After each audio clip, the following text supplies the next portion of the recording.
After the last 2 weeks of mediocre games, I'm happy to bring you something that's actually quite good.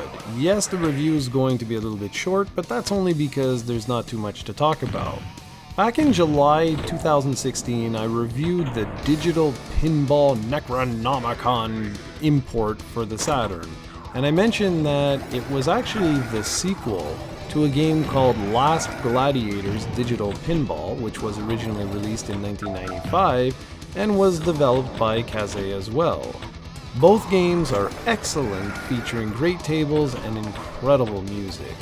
While I didn't have the chance back then to review Gladiators, today we'll be taking a little look at the game, and it's really good. So first things first, do you like digital pinball games? If the answer is no, then naturally this Saturn day isn't for you. But if the answer is yes, or if you're just slightly interested, then you're in for a treat. This 4-table game is superb. Each table is completely unique and features some excellent overlays, great voice work, and a kick-ass soundtrack.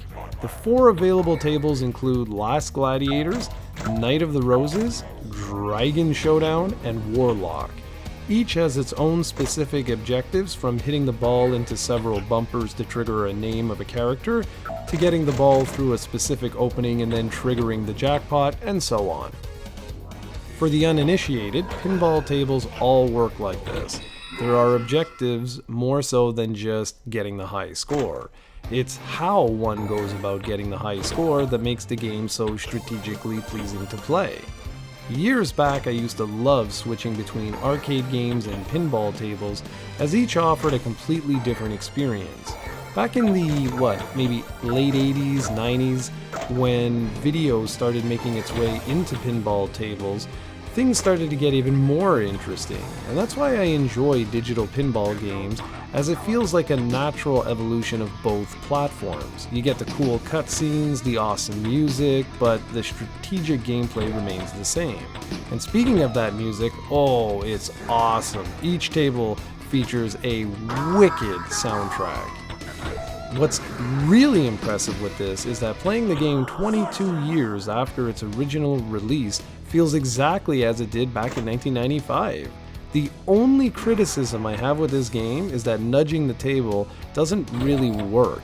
In real life, it's actually a useful tactic to keep the ball in play, but here it doesn't seem to do anything. Outside that, this is a wonderful digital pinball game that fans will surely enjoy. If you've never experienced a digital pinball game before, go ahead and check this one out, as I'm sure you'll enjoy it. Its sequel is sadly only available in Japan, but that's okay, as this one is just as fun to play. Go check it out, you will not be disappointed.